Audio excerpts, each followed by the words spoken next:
Imagine for a second that you're sitting on the other side of the table.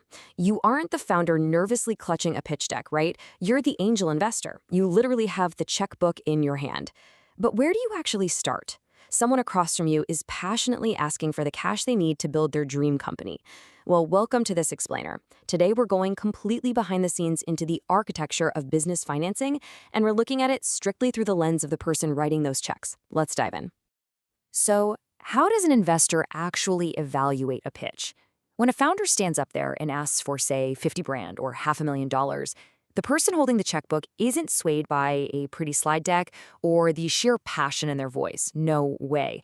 They are rapidly running that business through a very specific logical filter to figure out if it's actually viable. They're looking right past the grand vision and staring straight into the unit economics and the underlying financial reality.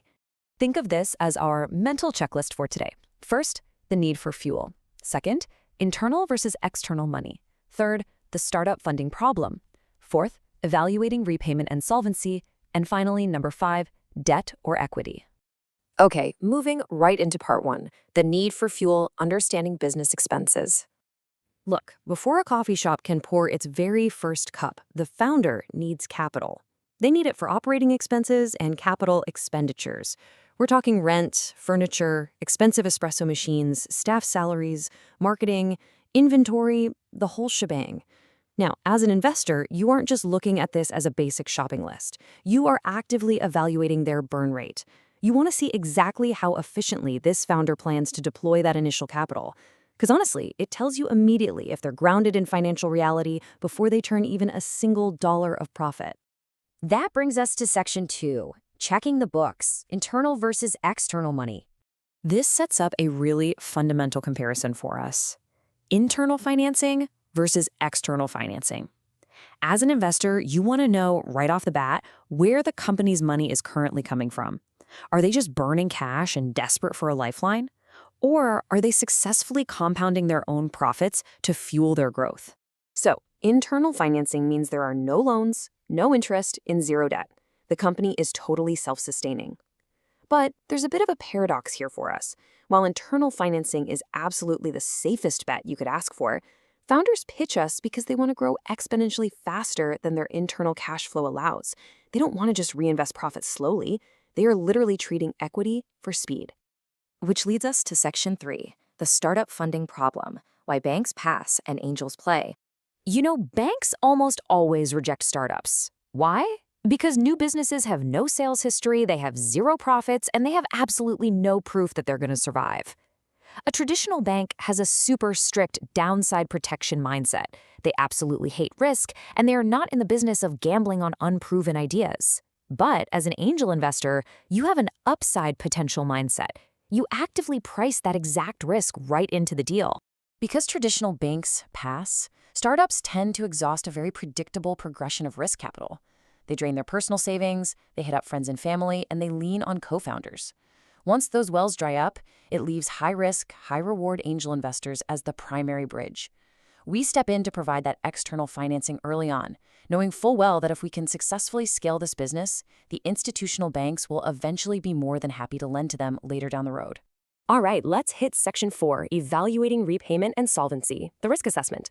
Whether a founder is asking a bank for a 50 grand loan or begging an angel for seed capital, there is really only one burning question on the lender's mind. Can you pay us back?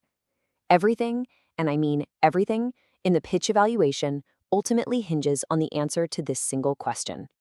To figure that out, we evaluate repayment capacity.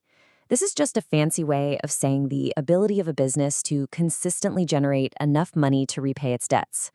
For an informed investor, we're really looking closely at debt service coverage or free cash flow.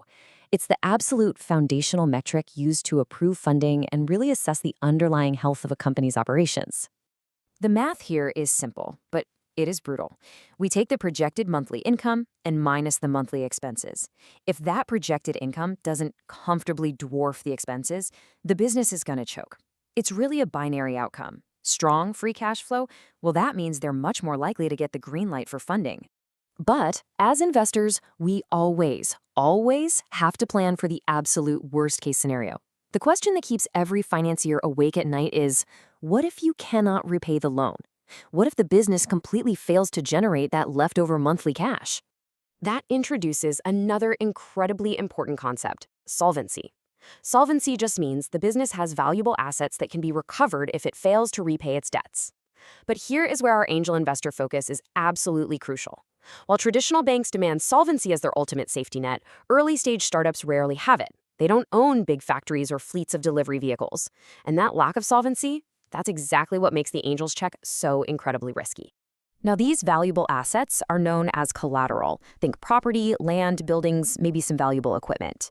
But here's the insider's secret, the red flag that seasoned investors look for.